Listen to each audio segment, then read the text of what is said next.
during the night to not be seen. So, yeah, that's how it starts off. Sin embargo, a los pocos días se reportó un grupo de gatos que también llegaron al mismo fato. The next day, a group of cats was reported to be the same way, found in the same spot as the dogs. Las autoridades agregaron una hoja más al reporte y sospecharon que algo extraño debía de estar ocurriendo. Pero todos se pusieron a temblar cuando aparecieron muchas personas muertas y con señales que su sangre había sido chupada. The authorities added report after report of missing animals until one night the unthinkable had happened. They found a group of people who had been completely drained of blood. Esto es grave, dijo el jefe de la policía. Es un vampiro. This is dangerous, cried the chief of the police. There's a vampire. Como si lo hubiese gritado desde los torres del catedral por toda la ciudad, corrió la voz de que había un vampiro suelto y hambriento. After this, as if he had yelled it from the tops of the cathedral, everybody knew the news about the vampire that was on the loose and thirsty for blood. A partir de esa misma noche, autoridades y ciudadanos voluntarios iniciaron un patrullaje por la ciudad a encontrar al malvado que les había quitado la calma. That same night, authorities and citizens all flooded the streets in search for this evil creature that had invaded their homes. Man, it's getting pretty intense. Buscaban y buscaban, perseguían todo lo que se movía y hasta acudían cuando escuchaban gritos extraños. Ah! Ah! They searched and they searched. They looked everywhere they could, searching anything that could move, until finally they heard some strange shouts in the distance. Ah! Ah! Entonces corrían armados con sombreros y cuerdas para atrapar al vampiro, pero cuando llegaban, descubrían que el grito había sido de la doña Juana, porque no conseguía despertar al don Panfilo, el panadero, quien debía haber preparado muy temprano los virotes para vender. Then they ran, and they ran, with their sombreros and their lassos ready to catch this vampire. But once they arrived, they discovered that the grito, that the shout, had been old lady Juana, because she couldn't get old man Panfilo, the baker, in town to wake up, even though he was supposed to make the bread for the morning. Rayos, eso sí daba coraje. Entonces todos los despertaban y sombrerazos y continuaban su búsqueda. Man, that sure was annoying.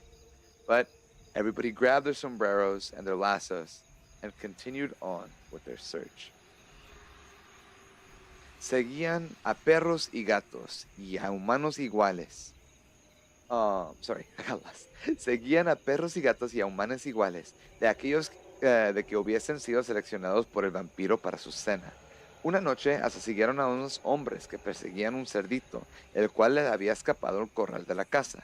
Primero lo creyeron sospechoso, pero cuando descubrieron que en realidad solo querían recuperar el puerquito, acabaron ayudándoles.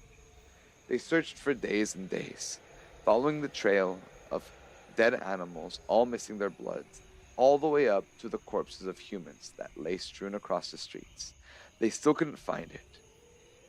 I'm going to abridge some of this part, so I apologize. Después de buscar por muchos días y noches, por fin escucharon otro grito. After searching for many days and nights, they heard another shout. Corrieron rápidamente, lo más rápido que pudieron, hasta que por fin encontraron un hombre. Sobre encima un cuerpo, vestido todo de negro. They chased the sound until they arrived with a man, dressed in all black, huddled over a body. Su cara cubierta en sangre, his face covered in blood. Toda la gente de la ciudad lo llegaron a agarrar a fuerzas, con lazos listos, y descubrieron que sí en verdad era un vampiro. All of the people and citizens lassoed him and grabbed him and tied him up real tight to discover in horror that he indeed was a vampire. Agarraron una rama de un árbol y se la enterraron lo más profundo que podían en su corazón. They grabbed the branch from a nearby tree and shoved it as deep as they could into the heart of this vampire. Con sus últimos aires que respiró, dijo el vampiro que los dejaba a todos con sus maldiciones, a las generaciones que seguían. Y se dice que durante este tiempo todavía existe la maldición de este vampiro sobre la gente de Guadalajara. Y su forma cambió en un árbol. Dicen que si el árbol en cualquier momento muere o se cae, va a resucitar el vampiro con muchos años de coraje. The vampire, with his last breaths, cursed the people of the city of Guadalajara for what they had done to him. After he was buried, he grew into a giant tree in the heart of the Belen cemetery, and it is said that if this tree is ever removed or is fallen, he will rise with a great terror to the people of Guadalajara once more. And that's the story of this tree. When we just wanted a little late night snack, right? Now here's the thing, right? I'm all for a little what do they call it? Wives' tale. I'm all for a little folk tale. But I have some stories here that I have translated about the Belen cemetery. These are all stories of what people have encountered. Some of these stories are over 100 years old by now. And a lot of them are even more recent than that. So, the first story is actually the oldest, dating back to the birth of this tree when it was still a young little sapling. So, there was a graveyard worker. His name was Eden, and he was known to work at the Panteón de Belén. Every night, he would be on watch for the Panteón to make sure that no grave robbers would come around. Now, mind you, during this time, grave robbing was a very profitable business, as most fake teeth were made of either gold or silver, and a lot of people were buried with their treasures. Many people would sneak into cemeteries and exhume the bodies of the dead, ignoring all common practices, and steal gold, jewelry, and precious items from the corpses. So, Eden would follow around the cemetery, his hand on his revolver, always ready in case he would happen to run into any grave robbers. Now, Eden was a young man of the age of 22. This was his first job, and he took it with great pride. He was lucky enough to have never been encountered any grave robbers up until this point, but he had heard the stories of the people and what they told about the Panteón. Now, at the heart of the cemetery, there was a tree that had grown through the cement that was laying at the bottom. Right now, it was currently just a sapling. And this tree was the most peculiar thing. If you're familiar with plants, it's not uncommon for plants to grow through cement. Plants are very resilient things. And eventually, given enough time, they will wear their way through. The odd thing about this sapling was that for some odd reason, no matter what they did, what pesticides they sprayed, the sapling itself would never die. As a matter of fact, something really weird happened. Trees, as you guys know, have sap on the inside. The sap is known as the lifeblood of the tree. It's kind of like the chlorophyll guts of some trees, if you will. Normally, it's a combination of sugar and starches and liquids. And it could be in many different colors. This tree had been tried to be identified by many people, as there's a university there called UDG. Nobody was able to really identify what kind of tree this was.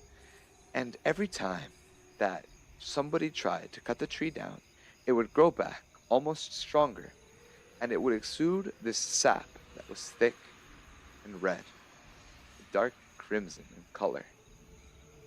People called it the bloody tree. There was a legend that had then heard about a vampire that was buried under where that tree is growing. Now, Eden was a man who was very down to earth. He was not one to believe the stories that were meant to frighten children. La Llorona, all of these creatures were just that. Wise tales, things that mothers told their children to make them behave. He had no such fear.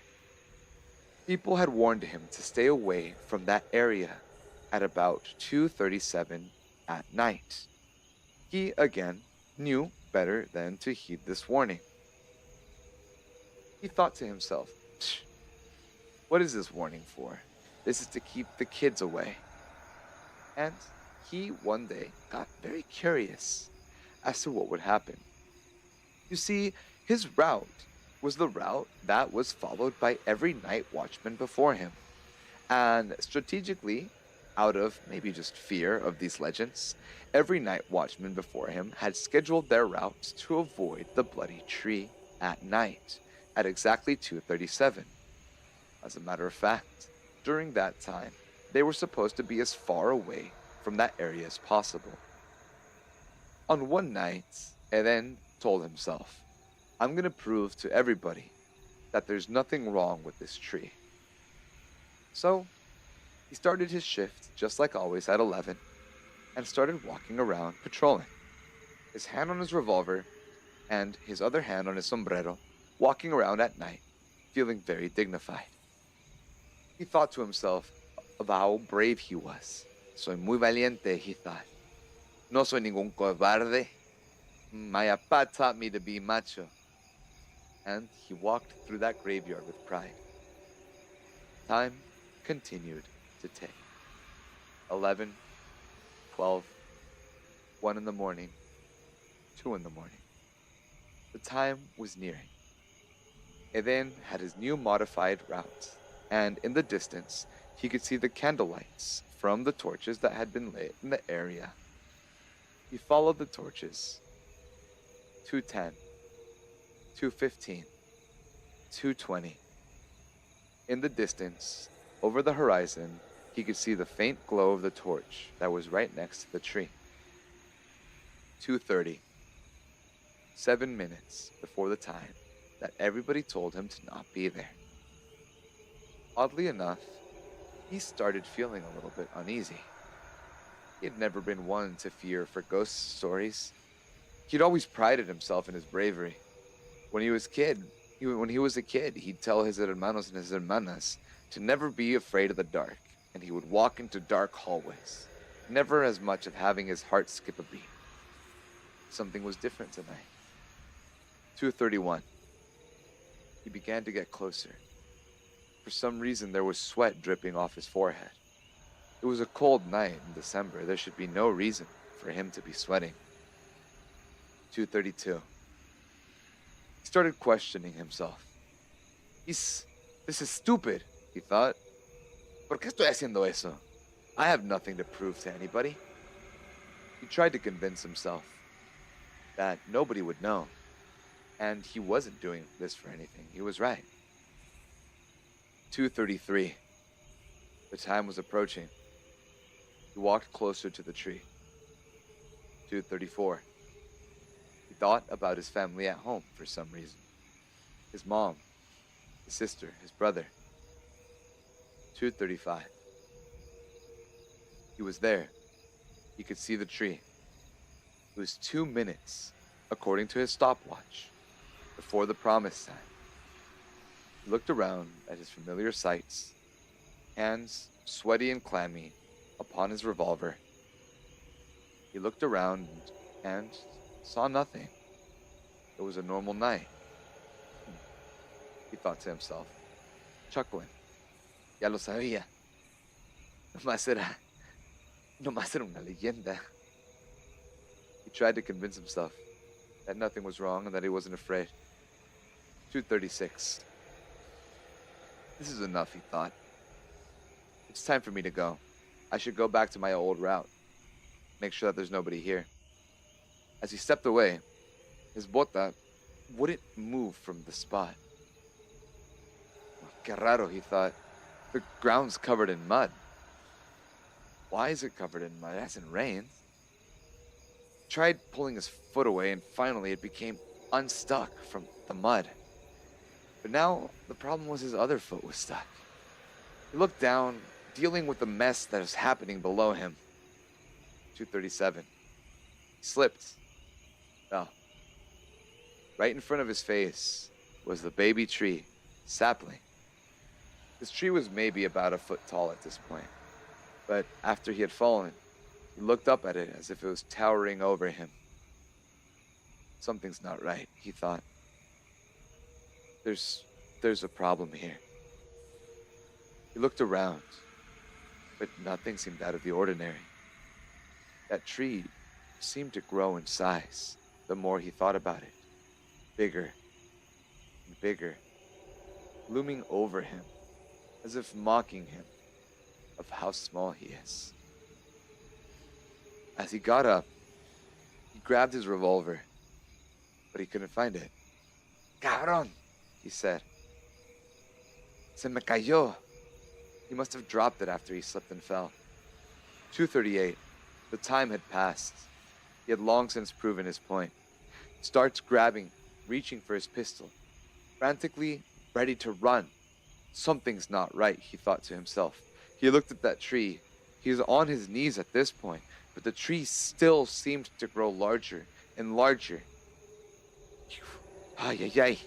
Me tengo que ir, he thought to himself, his heart starting to beat faster and faster.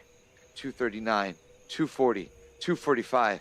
He stumbled, trying to get his footing, but he couldn't, no matter what.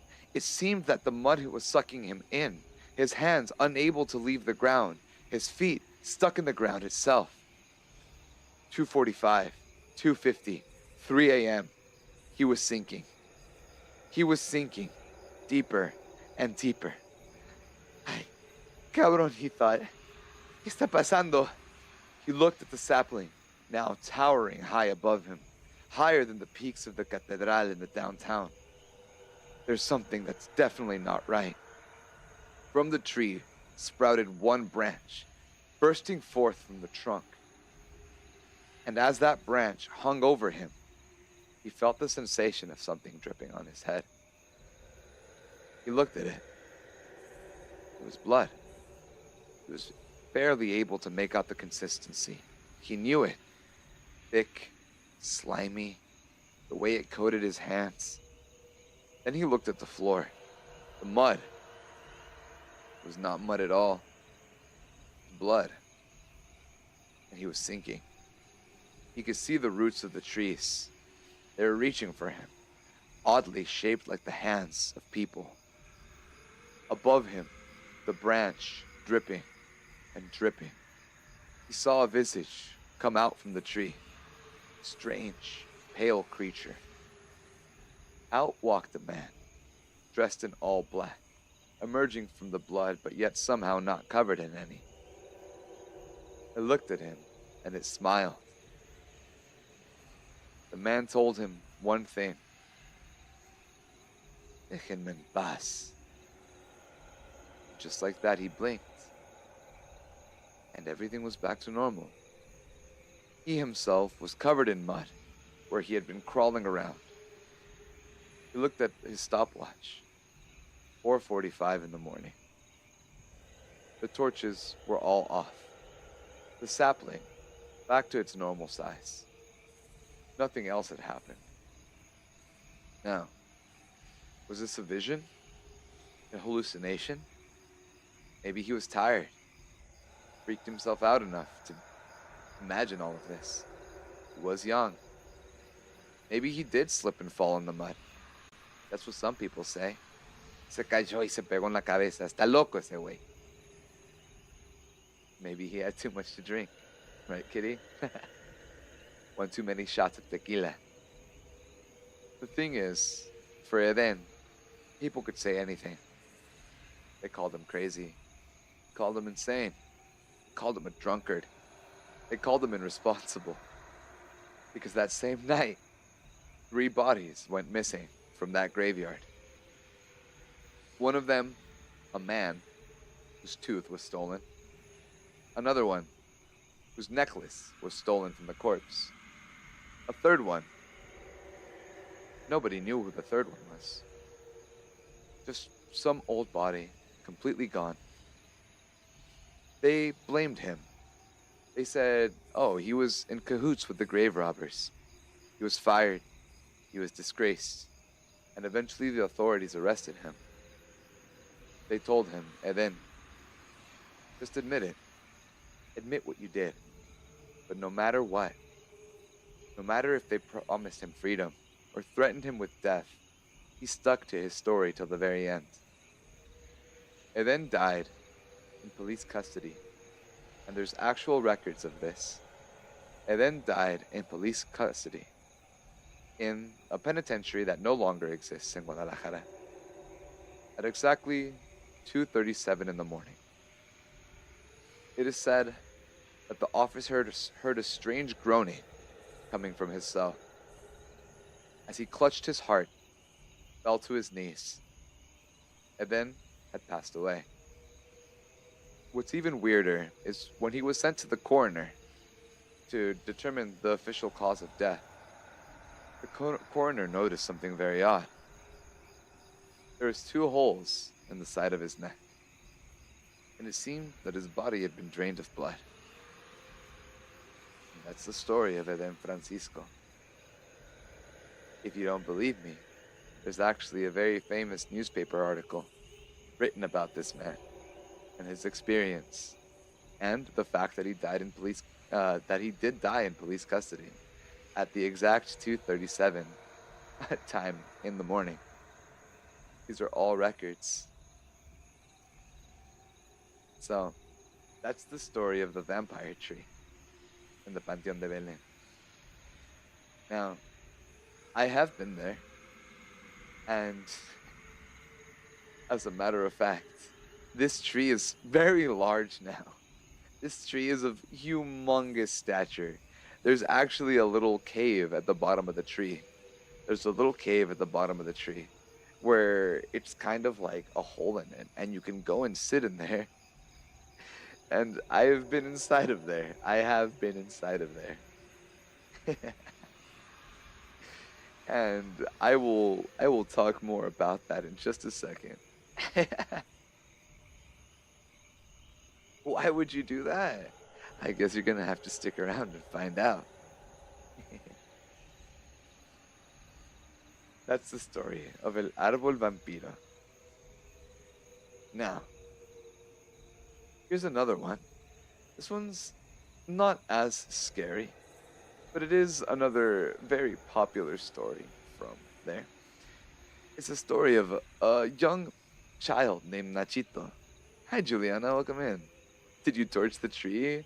I don't want to set that vampire's curse free. Are you kidding me? I don't want to set that vampire's curse free. You're lucky the chancla redeem ain't working. I promise you, it was not an inside job. It was not an inside job. Let me get a sip of water. How's your day going? It's going nice. I'm telling some little horror stories currently from my hometown of Guadalajara, Jalisco. We're talking about the haunted cemetery in the Belén Cemetery. Thank you, Lace. Ow, I'm getting mixed signals again. Nachito, el niño que le temía a la oscuridad. Or, in English, Nachito, the kid who feared the darkness. I'm gonna save a little bit of time here and tell this story all in English. I'm gonna do my best to translate again. I'm translating on the spot, so please bear with me. One more time.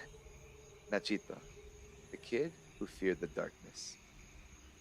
Ignacio Torres was a child from Tapatío that was born in the middle of darkness. And it was a much darker darkness than we're used to. Back then, there was no city lights glowing to illuminate the horizon. Darkness was true. Darkness was pitch black. If you want to imagine it, close your eyes. But if if you have lights on, that doesn't count. You see, true darkness is a void. True darkness, you cannot see your hand no matter how close you put it to your face. Your eyes can adjust as much as they would like to. However, you'll never be able to see anything in this. That was the type of darkness that Nachito was born into. He was so scared of the dark that his parents would always leave lights burning, candles for him at nighttime. And that would be the only way to get him to fall asleep. Otherwise, he would be screaming and crying the most horrendous shrieks you have ever heard. But the nightlight saved him for now. One night, the lights in Ignacio's room were turned off. Some say that it was because of the carelessness of the parents. Others say that it must have been a babysitter who had walked in and turned them off without knowing. Either way, after this, the parents woke up and saw poor Nachito had passed away in the nighttime. Nobody knew why, for normally, when the lights had gone out, Nachito would wake up screaming immediately. But this time there was no sound, just silence. His parents were of course distraught by what had happened. They blamed themselves, of course. What if we had taken better care of him? What if we took this more seriously? But it was too late. You see, burials in Guadalajara, even to this day, happen very quickly. It's not customary for people to spend weeks before a funeral. Normally, it's within the next day or two, as everything gets ready. And this was, well, no different. The following day was the burial. They found his body on top of the tomb, ready to be put in his coffin and dropped down and lowered. Now, they closed his coffin and lowered him down into the hole where he was to be buried. They poured shovel after shovel.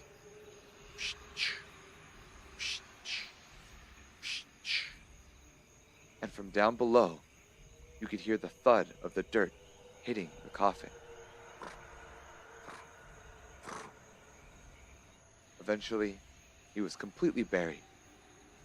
His parents stood there, grieving.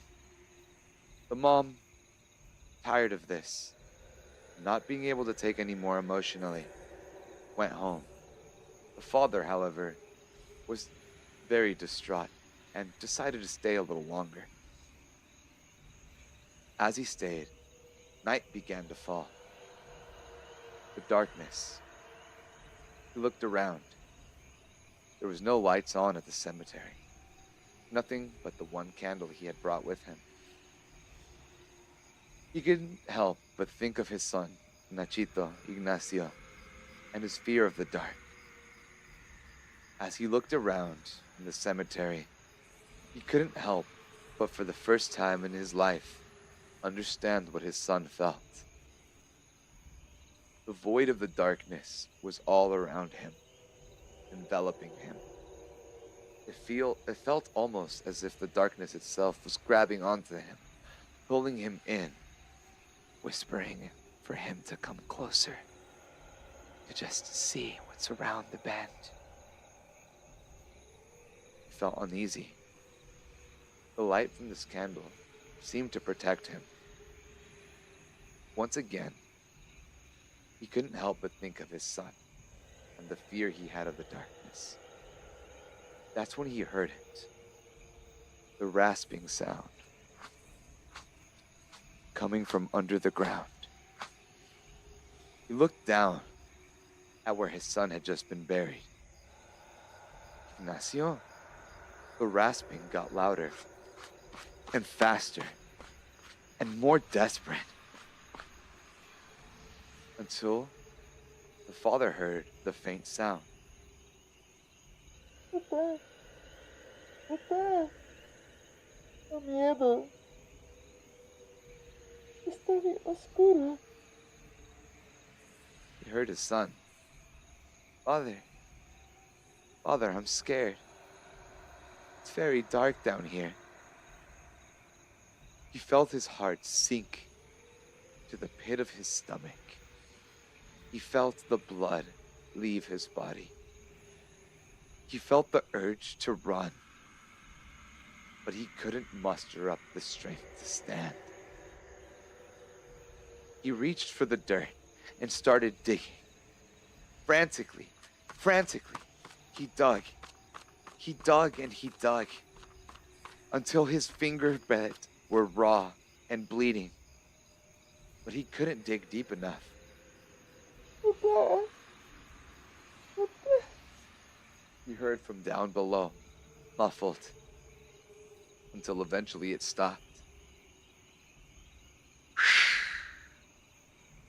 Strong breeze blew his candle out.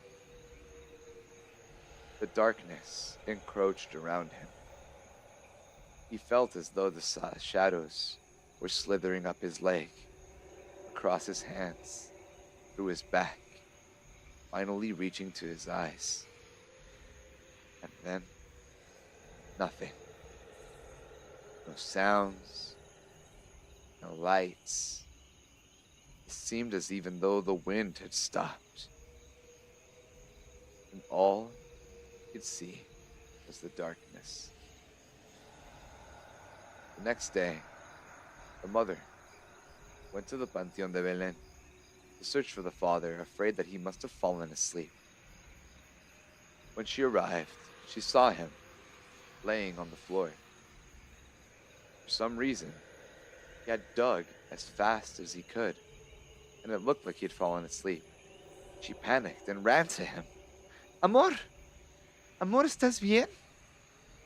Are you okay? She asked. But he didn't move. The father had passed away. At nighttime, at 2:37 in the morning. Nobody knew the exact cause. Nobody was there.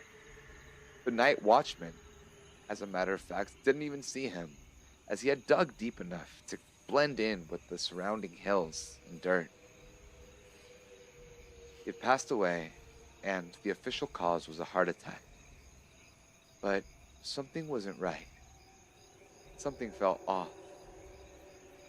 The look on his face wasn't that of pain or anguish. It was only terror. Mom lived for many more years. Nobody really knows what happened to her. Some say that she went crazy. She lived for a long time, and eventually faded away. People would talk about her in the neighborhood. They said, she's crazy. She hasn't been the same ever since her husband and son passed away. And for some reason, at night, all of the lights in her house are on. She would leave candles in every room, outside, inside. Neighbors would complain about the lights. Oye, doña, que no puedo dormir, ya apaga esas pinche luces, ¿qué te pasa? People would scream, but no matter what, she would leave the lights on.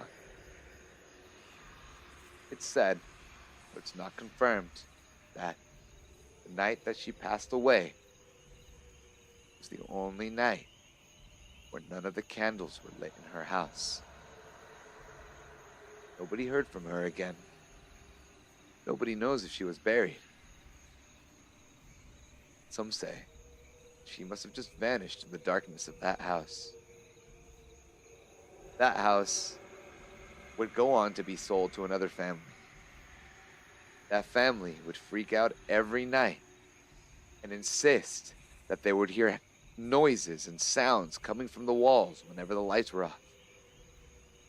There's a record in Guadalajara's public library His house was sold 13 times in 1 year, all with the same complaints, until eventually the neighbors decided to tear it down. That house is gone to this day. In its spot, only an empty lot. Now, this story has two separate endings. They say, first of all, at nighttime, if you go to where that house was built, you can hear the cries of a woman weeping of her son and her husband. More terrifying yet, they say that if you go to Ignacio's tomb, which, by the way, he does have an actual tomb with his name on it where he was buried.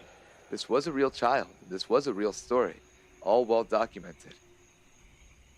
If you go to his tomb during the day, they say that you can hear him playing with his toys sometimes. At nighttime, if you show up with a candle, it is said that you are greeted by the thank you of a very grateful child who is very scared of the dark. But you blow out all of the candles. Well, let's just say you might be meeting him really soon. That's the story of Nacho. If you guys ever want to go to the Panteón de Belén, you can actually go and leave a little toy for Nachito. It's something that people do. They like to go there and leave a little toy for him. And at night, people actually leave candles there and light them to make sure that this poor little child never gets left alone in the dark again. If you're too scared, I don't blame you. I understand. I was scared too when I was there. It's definitely a very, very tense situation. And, well, let's do one more story. It's gonna be important, trust me. Then I'll tell you my last little story. Hello, Hugo. Welcome in. You made it just in time. I'm not visiting any graveyards. I don't blame you. I don't blame you. That's probably a very wise choice. All right. This next story is called Al fin juntos. This is the last crucial puzzle, and it's a very short one. All right. I'm going to read all of this one in Spanish, and then I'll translate the whole thing in English since it is short. So thank you for bearing with me. Al fin juntos. Una trágica historia de amor entre José María Castaños, un joven de familia adinerada, y Andrea, su novia de origen humilde. La madre de José desaprobaba de la relación debido a la diferencia de clases y trató de separarlos. Esperándonos de no poder estar juntos, la pareja decidió morir para unirse más allá. Después de su muerte, fueron enterrados juntos en el Panteón de Belén. La madre de José, sintiéndose culpable, colocó una guirnalda de flores entrelazado entre las cruces de sus tumbas, la cual se convirtió en una piedra, siendo interpretada como una señal de perdón de la pareja. So, this is about the story of a couple. Yeah? And this couple was basically, think of it like Romeo and Juliet, right? They were so in love. The man came from wealth, and the daughter came from more, let's say, modest upbringings. Yeah? And, of course, true to nature, they, let's say, Romeo and Juliet themselves. The mom felt very guilty for being the cause of her son's death. Now, let me get a sip of water first. And let me tell you the locals' lore, right? What you guys just heard was the kind of watered down version. People that live nearby know the true story. So, the summary itself was true, but not as simple as the watered down story would have you believe. You see, Jorge and Matilda, they were lovers, and once again, this is a well documented case in Guadalajara. You can still find the case files in the library about their death and tragic double oof, you know? Now, this beautiful couple was buried in the Panteon de Belén, and as it was stated, reached forgiveness for their mother. However, you can bring them offerings today. If you bring them flowers, they're very, very happy because they feel that you approve of their relationship. But if you ever take any flowers away, it is said that they will curse you. Curse you and the one that you love. As a matter of fact, the story I just told you right now. Oh, am I lagging a bit?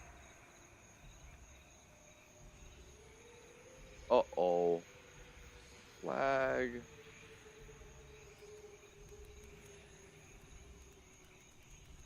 No. Okay, wait. Explode.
Oh, my mic's off. I'm stupid. My bad. Are we good? Is it still laggy? Hopefully we're alive again. Welcome back. Thank you. Thank you. Thank you. Thank you. Does it look blurry? It's gonna be a little blurry. I had to downgrade the output a little bit. um, but yeah, so that's where we're at right now. So sorry about a little bit lower quality for right now. I need to figure out all of this, but bring in the war model, make it less scary. Oh man. Sochi, nos asustaste. I thought they got me, you guys. I thought they got me. Sip on some water. All right. Welcome back. Thank you. Thank you, Moon. Gonna put a curse on the stream. We're gonna say. Is it still blurry or are we good? Are we crystal clear? Hopefully. Okay. Let's go. Let's go. Thank you for the headpads. Yay. Guys, Guys, are you proud of me? I troubleshooted and fixed a technology problem all by myself. I did it all by myself. Let's go. Thank you for the head pat, son. Dude, I'm a real streamer now, you guys. It's official. Thank you for the ofrenda, son. Thank you for the ofrenda. Thank you for the head pat. Yippee! Thank you, thank you. Oh my god, me. Thank you. Hell yeah. Alright, we're good, we're good. Oh, it's still kind of blurry? Okay, that's fine. We'll rock with it for now. Hopefully it'll sort itself out, you know. I think it's better to be a little bit blurry than it is to explode all over again. You feel me? So we'll deal with that. I need to figure out something for my PC in the long run, but yeah, I don't know. My specs aren't bad. My specs aren't bad, so I have to figure out what exactly is bottlenecking my PC. That's a problem for future Shashi. Alright. So, LAN cable and more fans, honestly. Alright. It's getting late, so I want to be able to chat with you guys for a bit before we go to bed to decompress some of the spooky. So let me go ahead and give you guys the story you guys have been waiting for. Xochi's trip to the Panteón de Belén. Now, I picked these stories to tell you guys about the Panteón because they were the most relevant to my experience there, right? So, man, okay. Honestly, talking about it gives me goosebumps. Just remembering it. This was back when I was in high school. I was 17 years old at the time, and I had come to Guadalajara for my winter break. I remember I was very excited because this was the first time I was going to be able to go to Guadalajara and like actually explore the city by myself.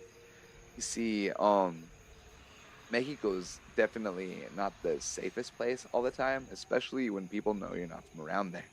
And the little city that I'm from, in Guadalajara, the little town, I guess you should say, not city, is todos conocen a todos. Everybody knows everybody, right?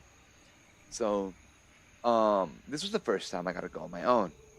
And I remember I told my cousin, right, Stephanie, that was the name I was using? Yeah, Stephanie. I told her that I wanted to go to the Panteón de Belén. As we had mentioned before, she is very sensitive, in her own words, she is very sensitive to anything that's supernatural. And she didn't want to go. But at the same time, we were young and we were stupid. So we decided we would do it. I went over to her house to spend the night with my tia. By this time, Leslie, her little sister, was approximately 9 years old. And my cousin Stephanie was, I want to say, 14 or 15 years old, while I was 17. I go over to her house to spend the night, and at first we're playing just, card games. We had some bolillo, and we put some cajeta on it. It was really sweet. I remember it to this very moment. It's biting into it, and that nice little sweet flavor of cajeta with the saltiness from the bolillo. So, time's getting later. Her mom was getting ready for bed. Our time was noon. Was soon. So, we wake up we don't wake up, we get up. And time, 11 p.m.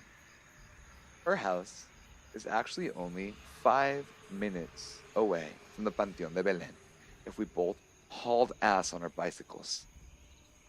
So, we went. However, we didn't go unprepared, I'd heard the legends, and to make her feel a little bit more safe, we took an extra flashlight. She took hers, I took mine. I even took an extra pair of batteries, took a water bottle, and we went off on our way. So, riding, and we arrive at the gates of the Panteon. Now, like I mentioned, I grew up in a very Catholic household, and my cousin is a very strong believer. So, as we get to the front gates, she tells me, Xochi, tenemos que hacernos una bendición para protegernos. We have to give ourselves a blessing to protect ourselves. So, my uprising kicks in. I'm like, all right, if it makes her feel better. By the way, again, at this point, I'm like peak non-believer, right? Wampas, hello, bienvenidos, welcome in. At this point, I'm like peak non-believer. The gates to the Panteón de Belén are huge. They're huge. We're at the front. I remember looking down. Por la señal de la Santa Cruz, I said, and I looked at her. Seemed to already be calming down. De nuestros enemigos. I look around and I feel a little bit nervous, but hell, what's there to be nervous about? I finish the prayer for her, and we go in through the side gate that we know is always unlocked. We keep our eyes open because even to this day, they still have guards outside and patrolling to make sure nobody goes in at night, but there's only ever really one at a time. We sneak in, and the first place we want to visit is El Árbol Vampiro. Now, when I told you guys that I had been inside the árbol, I mean it. But during the day, you're not allowed to go in there. The tree towers over you. I remember approaching it and going over the little chain link fence that they had right in the front. I remember the sounds that the chains made. You could hear the rattling of the chain. One step over, another step over. Then I hear a scream. Ah! From behind me. I look. My cousin had tripped over the chain. I hear the rattling. And, well, I help her up. Feels a little silly, but she's alright. We're walking closer. We're walking closer. Then she stopped. Looked right at the tree. And I will never forget this look. Eyes wide, mouth open. She didn't move. And she told me, ¿Está alguien ahí? And look, there's like a little hole at the bottom of the tree. Let me show you guys. Let me pull up a picture. I want you guys to really know what I'm looking at here. So, it's gonna be a pretty blurry quality, but it's better than nothing, right? Here it is. That's the vampire tree. And to the left, you could kind of see that little nook. It's not like a hole per se, but it's like a little nook and a little crevice. Now, part of the stories of this tree explain how you could see something looking back at you. How you could see the vampire's eyes looking at you. Now that gate right there is what I was talking about when I said we hopped over it, but in front of it there's a little chain link as well. In front of it there's a little chain link. Now,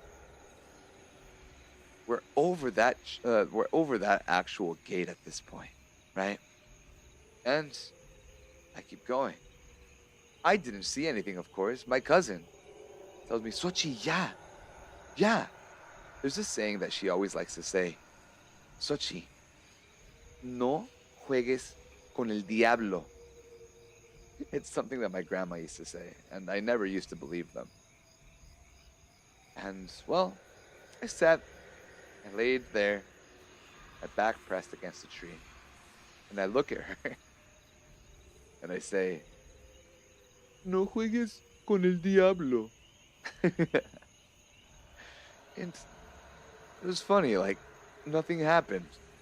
I was there, I was under it, looking around, and, well, hell, what can I say? I stood back up, looked back, I didn't see anything. I kept moving, hopped over the fence. At this point, we had just gotten there, and my cousin's already furious at me. Me dijiste que no ibas a hacer eso. You told me you weren't going to do that. Ah, ya, relájate. ¿Qué te importa? No pasa nada. Come on, relax. What does it matter to you? Nothing's gonna happen. The next stop was actually Nachito's grave. Now, here I wanted to be a lot more respectful because I did feel sorry for the kid. I'd actually brought a candle to leave at the tombstone. Um, so I brought the candle and we held both of our flashlights at the tombstone, keeping it low though, right? We didn't want to flash our lights everywhere and let, anybody that was there know we were there. So we were pretty low, pretty quiet. I lit the candle. I brought some matches, struck a few until I finally got one alight. I lit the candle, and I placed it right on top of his tomb. I remember I told him, para ti, amiguito.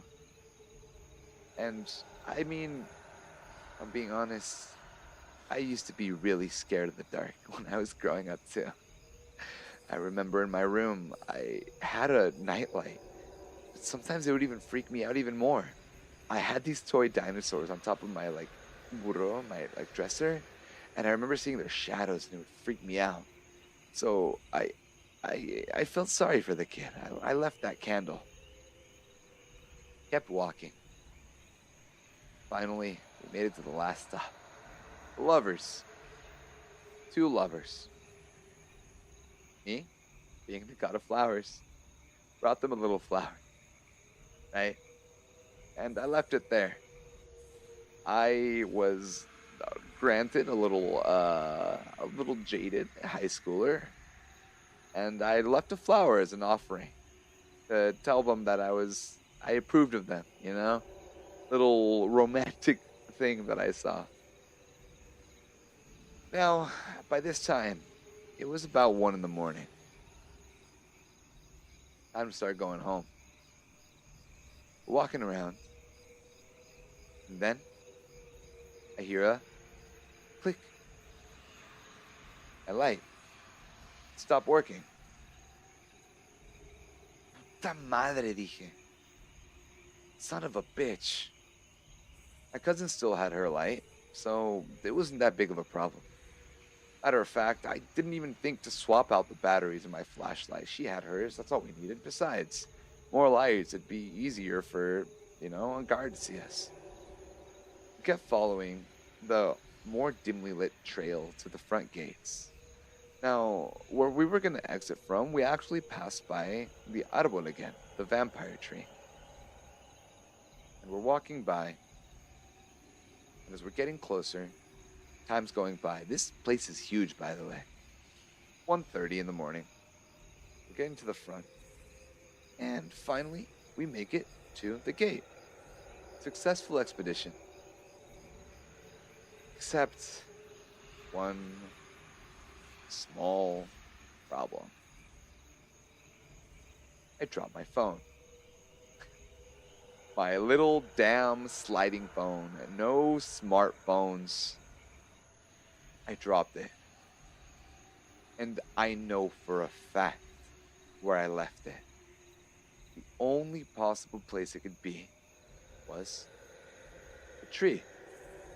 I remember sitting down, and I know for a fact it should have fallen out of my pockets there. Fuck. Alright, I tell her, I have to go get my stuff. I need my phone. Otherwise, my mom's gonna kill me. She doesn't want to go back. We'd already made it out. But she agreed. I told her, you know what? I could go on my own. Stay here. You have a flashlight. I'll put the new batteries in mine. And I'm putting the new batteries in my flashlight. And it doesn't work. Batteries are dead. Okay. Well, I told her there's a light, like at the very front, there is this like lamp post. There's a lamp post. And I told him, just wait here. Espérame aquí. I know you're scared. I'll run there. I'll be back so fast. It's like a 15-minute run. Stood there for what felt like a long time, and I genuinely felt awful. I deserved that bonk. I genuinely felt awful because it looked like my cousin was about to cry, and that's not what I wanted to do. So I reassured her, told her everything's gonna be okay. We walked back to the tree. Time was reaching 2. She had her phone on her, luckily, so we could check the time. We were already at the tree. I know she was very superstitious, but we would be gone long before 2:37. I hopped over that little fence. You could hear the jangling of the chain as I hopped over the fence. I stopped. I looked to where I knew I was laying. And I know I dropped my phone there. I know for a fact it was there. But it wasn't. It's weird. Okay. Well, maybe I left it somewhere else, but it's pitch black. Where am I supposed to look? I'm looking around and damn it. Then I feel like I hear something. Giggling. I look over in the distance and, well, I see a light on the floor. Oh, my phone. I must have dropped it over there. The giggling was clearly just the wind. I walk away, I feel something drop on my face. Felt slimy and sticky and probably just some shit off the tree. So, go ahead, hop over, and go with my cousin. Walking to where I see the light. Pick it up. There is shit. My phone. But it was on low battery. Damn it, I thought. Now, this is the part where you might believe me. You might not. I don't know. But this is what happened next. My cousin had given me the flashlight because she didn't want to hold it anymore. At this point, we have my phone and we're about to leave. As we're leaving, I'm walking with the flashlight, and I don't know if you guys have ever held any of these old flashlights, right? I don't know if you guys have ever held one of those big old flashlights, but the back of, like, the way you access the batteries is through the front. You pull it off and out come the batteries and off it turns. We're walking back and I slip. I fucking slip. And when I fall, the batteries fall out of the flashlight because they fall out of the front, and the only thing keeping it there is an old ass clip. It goes dark. Like, really dark. I'm looking around, and the first thing I ask is, Stephanie, ¿está bien? And I hear her, ¿Dónde estás? And I need you guys to understand this. It was so dark. I could not see her. I could hear her right next to me. I could hear her right next to me, but I could not see her. I feel her grab onto my shirt, probably following the sound of my voice. And I grab her back and I say, let's go. Help me find the flashlight. We're on the floor trying to find this flashlight. The floor's slippery and muddy and wet. In the distance, I can see that there's a candle. It's the candle that I had lit for Nachito. Oh, okay, I thought to myself. That candle's near the entrance. If we follow it, we can go over the hill, and right over that hill is where you can see the lights from the entrance of the graveyard. That's all we have to do. I was so happy I'd lit that candle. And we're walking, my cousin and I, trying to keep her calm. Bien, no te preocupes, todo va a estar bien. Candle goes out. And it's dark. Real dark. At this point, I start to panic. I feel my heart racing. And it reminded me of that time when I was a kid, when I told you guys about my cousin and the room and everything we saw. And I thought to myself, something's not right. I don't know what it is, but something's not right.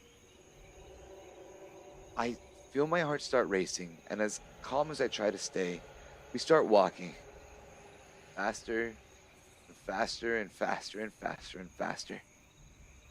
As we're walking in the darkness, if you guys have ever been in complete darkness, you will understand that you start to imagine things. You start to feel like you could see things that aren't there. And you know that they're not. And you'll convince yourself that you're just seeing things. You'll convince yourself. But I couldn't do that. Walking, turned to speed walking, turned to running, turned to sprinting. And then we trip again, and again, and again. We can't see where we're going. We slip, we slide, we trip on roots, we run into things. Until finally, I feel something in front of me. The gate, or not the gate, I should say the chain. We're back by the tree. Oh no, I thought. It's pitch dark. I can't see anything. But as I look up, I swear I see a pair of eyes looking back in the direction of the tree. I don't know how, and it might have just been my imagination. And that's what honestly, I believe. I still believe I imagined it. But I can still see it looking at me. White eyes. Right at me with a dark center. I freeze. I can't move. And I don't know what to do. If you guys don't really know me, I like having answers to everything. I'm a very quick thinker.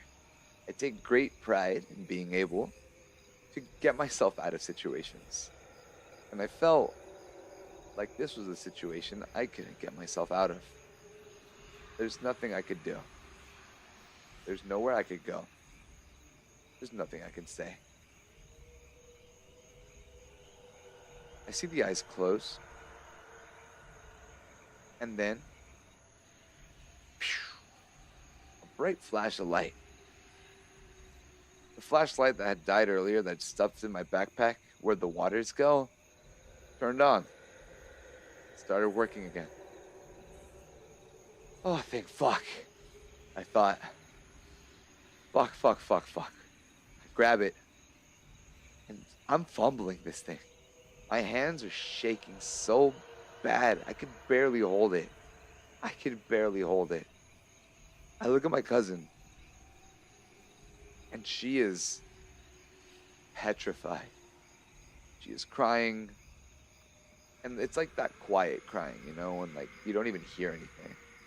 Like it's that kind of crying. And I'm like, we gotta go. And we're leaving. As we're leaving, I check my phone.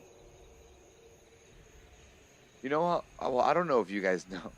Old phones, like the sliding phones and the flip phones, when they died, you could turn them back on and they'll last for like 5 more minutes. 2:43. Which means everything happened a few minutes ago. I don't know what time it was. I cannot say. Because I know when I checked the clock, it was 2:43. And I felt a wave of relief wash over me. I tell myself, hey, maybe it wasn't 2:37. Maybe it was 2:38. Maybe it was 2:20. Quién sabe. But I don't know. As we left, I could see the faint glowing of a candle in the distance. I know it was my candle, the one I'd lit for the kid, for Nachito. But I know for a fact it turned off. We decided to walk home with our bikes instead of ride home, as I think we had enough of our adrenaline dump. Now the part I really can't explain. The eyes, I imagined it. The lights, a horrible coincidence. The candle, fuck. Maybe the wind kept blowing until it almost turned off. But I know for a fact I fell. And we were crawling for a while. In panic, in distress. And I remember feeling that wet, muddy sensation. There was no mud on our clothes. A little dirt, sure. No mud. I do remember feeling it. I remember slipping in it. That was the weirdest part for me. Was it blood? I don't know. Maybe. But our clothes were clean. Whatever it was. Honestly, kind of glad that the flashlight was broken. I think I don't want to know what it was. And that's my little escapade into el Panteón de Belén. So, how many of you guys would drop by there for a visit? You just be in situations. What did we learn? I gotta go back with 3 flashlights. That's what I learned. Minimum 3 flashlights for ghost exploration. Thank God your cousin suggested to get blessed first before going into the graveyard. She is. I will give it to her. She's smart. I would like to visit during the day. Honestly, I recommend it. I have admittedly done many stupid things in my life. I could tell you for a fact, I will never be going back there at night. I've done many stupid things, and I will do many more.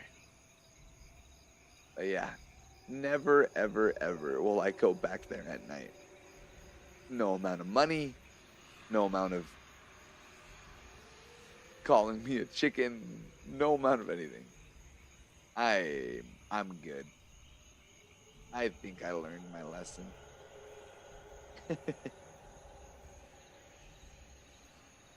Not even for a goth baddie. Okay, you know what, Chad? I'm going in. I I'm not a coward. I will face anything. I ain't scared of no ghosts. I'm about to risk it all.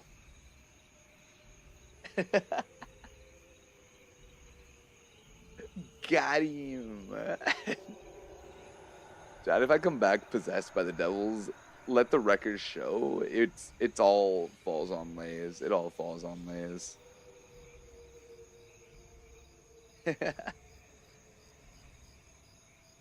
Turn the chancla command back on.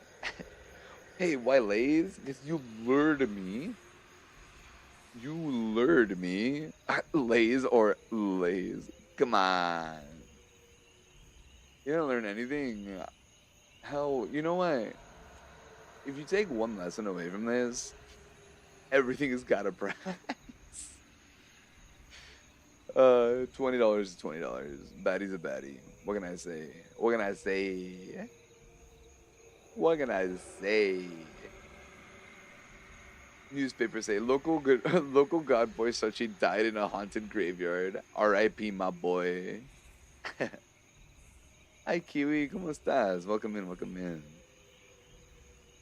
That Lace tricked me again while the promise of a god baddie. It's all Lace's fault. It's all Lace's fault. I'm sorry. I'm sorry. Found 2 holes in his neck. Honestly, if that's how I get taken out, chat, that's how I get taken out, don't fucking come for me. That's how I wanted to go. Déjenlo saber. That's how he wanted to go. Alright. No freaky, no, yes. No, yes, freaky. Ow! Weave.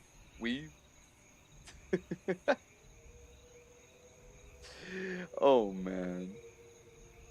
Always like to mess with the wrong people / things / gods. Shit. I braved new frontiers. He died doing what he loved the most, searching for the Toxi. I mean, like I said, I'm a man on a mission. I am a simple man on a mission. Oh man, what would it take? Okay, I'm curious. What would it take you guys to go there at nighttime? Like, what would it take for you to have to go there? Soy Mexicano, Kiwi. I'm Mexican. My school is next to a cathedral graveyard. I no longer school there. Completely changed locations. A Scooby snack. Would you do it for a Scooby snack? Really? No amount of anything. Damn. 1 million priests. If you told me Doctor Strange was real and he was waiting for me under that tree, I'm diving head first. Damn. Nope, nothing, not doing it. Really? Not for anything? You wouldn't do it for, I don't know. Switch 2? I would do it for Switch 2. Swambiag, welcome in. Bienvenido, bienvenido. Good to see you. Jesus himself has to come with. The Lord himself must arise and accompany me. At this point, I prefer my annoying family rather than exploring a graveyard. The promise of being choked by a baddie's thighs, yo. Yo, you and me both. You and me both. That's how I want to go. Oh man. Sipping my water. If it's easier, then you could call me Lily. Oh my god, we would have two Lilies. Is it okay if I call you? Is Swampy okay? I like Swampy. But if you prefer Lily, it's okay. I'll have to clarify. But welcome in. Good to see you. Blaze, we got the right motivation. You and me, shaking on it. Shaking on it. I would mutter prayers over your position in the graveyard. Or speaking. If I start speaking in a language that's not like Spanish or English, I'm possessed. I only know the German and Italian that I learned from music. So I could say like, like adagio, langsamer. I say it. You know, anything else, fucking call the priest. Start speaking in Draconic. I mean, maybe if I'm in a D&D campaign, sure. If I'm a D&D campaign, I don't see why not. Outside of a D&D campaign, though, like I said, what a priest! What a priest! What if you act crazier than the spirits and they would leave you alone? I have thought of that. And Misul, thank you so much for the water. Thanks for watering the plants today. And thank you for the hydrate. Everybody's getting water today. I thought about that. Like, what if you see a ghost or a spirit and you're just not like fucking bothered at all? Right? Like, what do they do? Because like most ghosts can interact with you. Some can, but most cannot. So like, what do you do at that point? Or what do they do? Just fucking sit there and like, damn, he's not scared. I'll get him next time. My college paid till doctorate degree, loans paid, money in the bank to keep me company, best money from my brother's college, a house for the best quality, a childhood house rebuilt for my parents, and a really good PC and a well-paying job that I will love. Take me to visit at night. That's a fair demand. I don't blame you. when the pros is that and the cons is possibly being like, sucked dry by a vampire. Wait, hold on. That doesn't sound so bad. Hold on, let me reconsider. I gotta reconsider. I gotta reconsider the situation. Cause all of a sudden, it ain't sounding so bad. Okay, I'm back. What did I return to? Welcome back, Wampus. Ow, ow, ow. Sol. Look, hold on. Let me cook. Right. Like, it's not such a bad deal. Not such a bad deal. Ow, ow. Weave. Night at my grandparents' old house. Me and my cousin was the only one awake watching a horror movie, and I went to the bathroom. But as I was awake and opened the door, I heard talking outside. It was 3 a.m. and I remember it clearly. Going, damn, that's kind of crazy. Turn from a creepypasta to AO3 fanfic real quick. We do pivot here. Quick on the pivot. You ain't cooking nothing. Ladies, you agree with me. You're on my side. You are on my side. Your cooking gets burned. I'm not letting you cook. All right. Let's not bring my cooking into this. It was a metaphorical cook, Jesse, we need to cook. Metaphorical, okay? It wasn't for realsies. Come on. Wait, you're so right, King. We're in this together. Okay, but why why are you so fast to turn against me? Like, you didn't even know you were on my side. Like, come on. You didn't even know. You didn't even know you were on my side. You're so used to just like, no, Sochi, wrong. Damn. as a mate shake my head. Oh boy. I'm just a little guy. How do I bonk the chat? I will not let you. I will protect chat. I will take the bonks. I will take the bonks for you guys. Because I'm just that guy. I'll take the brain bleed so you guys don't have to. Artemis, yo, welcome in, welcome in. How you doing? Good to see you. 3 apples tall. Can you convey that to me in Monster Can? You like convey how tall 3 apples would be in terms of monster cans? I have 2 monster cans on my desk for reference, by the way. Would that be above or below an apple stand? Or would that be above or below? About 1 monster can? Okay. I don't want to go to sleep at 2:37. If something happens, I'm blaming you for this. As long as you're not in the Pantheon, you'll be fine. A can and a half? Damn. That's like... Damn. That's massive. That's massive. Holy shit. You're tall as fuck. Thank you for watering the plants, Midnight. Chat, you've been watered again. I need to move that redeem on top of the chat.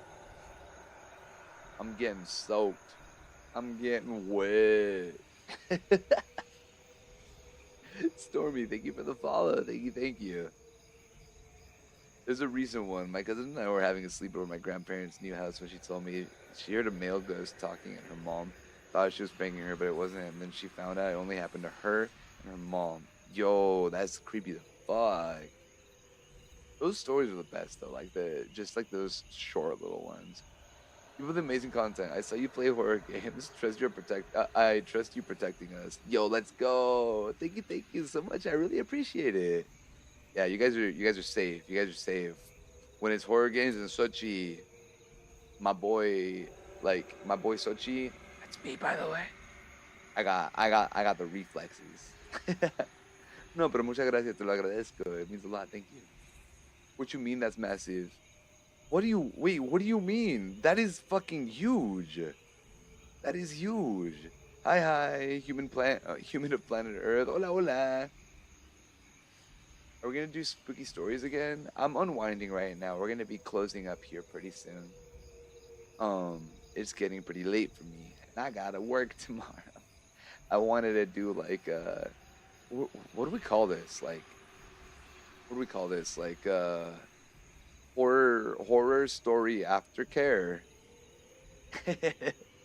Is this like horror story aftercare? Making sure I don't just like fucking leave you guys with scary stories and then fuck right off. Glad to catch you live. Thank you. I'm glad to have you here. Normally I don't stream this late, and normally I'm not this calm. So don't let it fool you.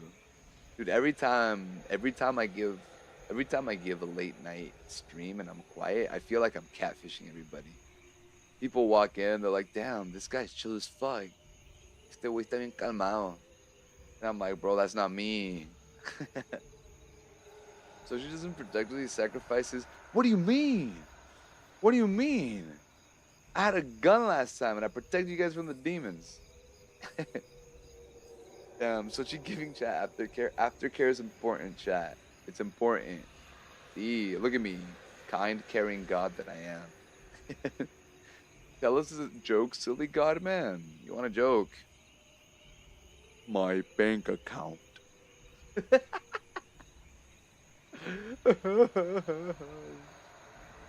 10 minutes at 2:37. Gerald, if it makes you feel better, it's 2:37 somewhere. You better stretch that 30 seconds because I'm a fast food meal. No, I protect. We haven't lost a single chatter since the incident. And that was the first horror game. Ever since the incident, we haven't lost a single chatter. So I'm sure you guys are being fine. Yeah, good night, chat. Don't look under the bed. Okay, bye. great joke. I don't like how much you're laughing at that, so I don't like how much you're laughing at that right now. More like a tragedy. There's like a fat nap. It's midnight now. Oh my god, dude. I need to, like, fuck. I can't take naps. I hope you take a nap for me at some point. Whenever I take a nap, I wake up and I don't know what century it is. It's like I wake up in that cold, like, nap sweat. And it's just like, what? Incident? What incident? The great, the great catastrophe of fucking 2025. Um, we accidentally got a chatter possessed while playing Mortuary's Assistant. But it's okay. It's okay. Look, I learned. I learned. Oh, and Jelly ended up permanently in a jar. That's neither here nor there. I got you. I'll take another nap to tribute. Yes, let's go. Doing the fusion dance right now. Doing that like what's it called? Like the fusion, and then you just sleep for me. Hell yeah. Jelly catching strays. Oh, yeah. I picked the wrong body for the demon. I dropped the ¿cómo se llama? I dropped the thing that's supposed to unpossess us.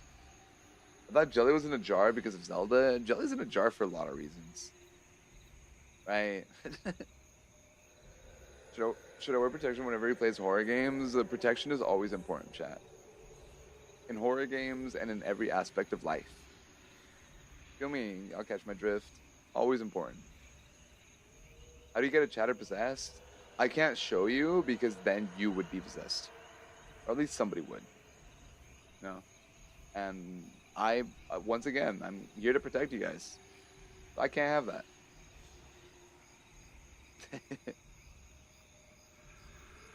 Oh, that was a stream. All of chat was praying in chat. Everybody was fighting for their lives. We need mods on top of Jelly's jar that you have on your shoulder during streams. That'd be cool. Yes, yes. Ideas to commission. Yes. Por fin, por fin. By cursing their Wi-Fi. Due to the story time today, I have learned to stay away from any graveyards. A wise decision. Not the ads. Damn it! I was supposed to disable them before they fucking grabbed everybody by the ankles. She has to because he knows that if he doesn't protect us, he'll get sued. Y'all unionize way too quickly. Y'all unionized way too quickly, and I don't know how I personally feel about that. Y'all are too quick to sue. That's all I'm saying. Y'all, I'm on your side. It's an exclusatory y'all. Y'all as in y'all, but not y'all. Not you all, but y'all. That make any sense? I think that makes sense. JPS, yo, welcome in. How you doing? I also never threatened to sue. Then you are not included in that exclusatory y'all. I'm gonna draw you bald. Okay, look, I thought we were on the same side. Now I don't even know what's going on. That's why we have revolutions. I start revolutions and you expect me not to lead the thread to sue? A la madre.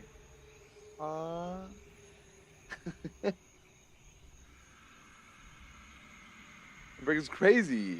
No, wait. Let's be reasonable. Let's be reasonable. I feel like the meme of like the punter. Wait. Down. I'm gonna draw you not bald. I don't. Are you insinuating that I am bald? I'm trying to find the angle here. And I think the angle is that you're insinuating that I'm not bald. I don't know.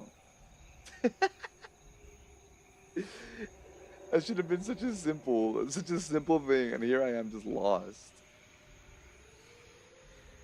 Oh, Sword, why would you put that decision on me? I would rather explode with a bomb. I would rather explode with a bomb 13 times over. Damn. I think you broke Shoshi. What if you have a flower representing everyone in chat and the flower dies? Chat no longer exists since you are the god of flowers. Everybody just fucking... Dude, maybe I should do like Cult of the Lamb, but like flowers. Would that be possible? Hello, Fiona. ¿Cómo estás? How are you doing? Welcome in. You're not bald. You have such luxurious hair. Check it. Wow. Wow. Massive hair flip. I got the Scene Kid hair flip. Wow. It's not a face. That's a wig? It might be. You guys would never know. It could be a wig and you guys would never even know. I do. I want to do that on stream. If I can, sort of. If not, you will get them by the end of this week. We'll get them by the end of this week. I need to set a due date. You see how cutely you draw me in TV form? I promise you, I love your hair. That's true. That's true. It's true. I cannot deny it.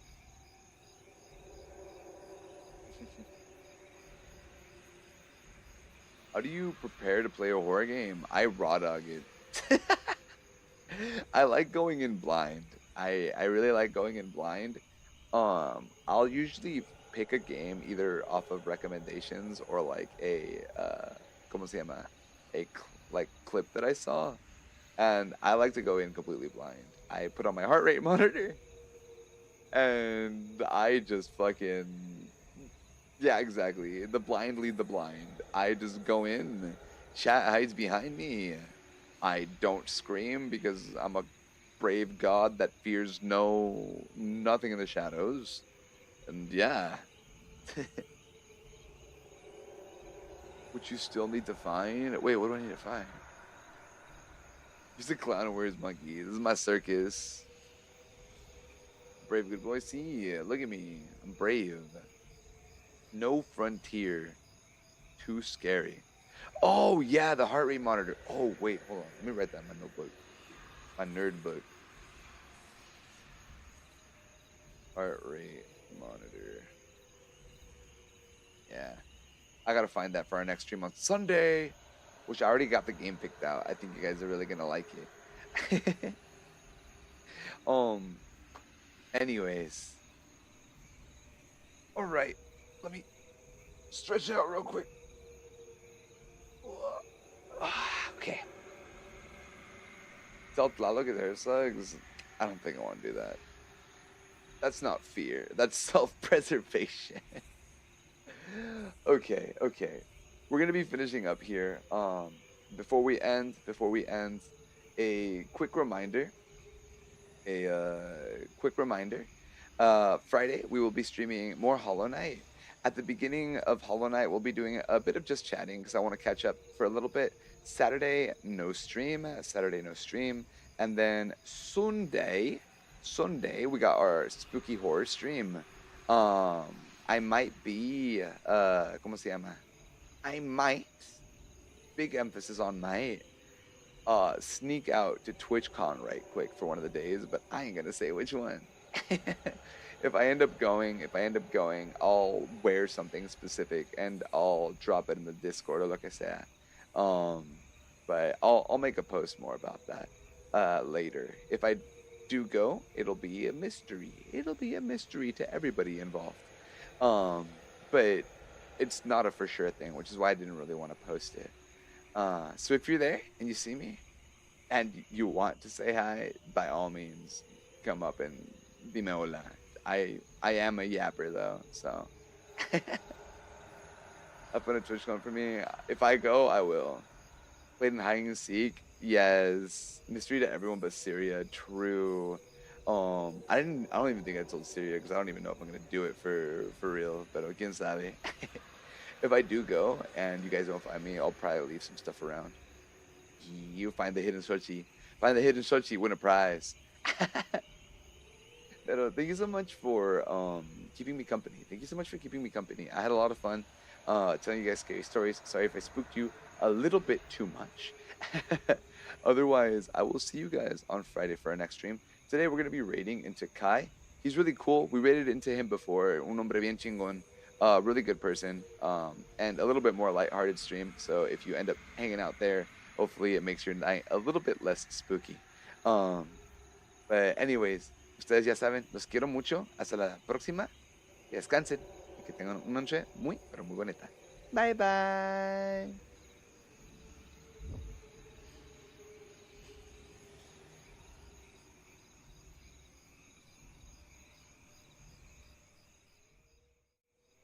I've got no option but to sell you all for scientific experiment. Zochi!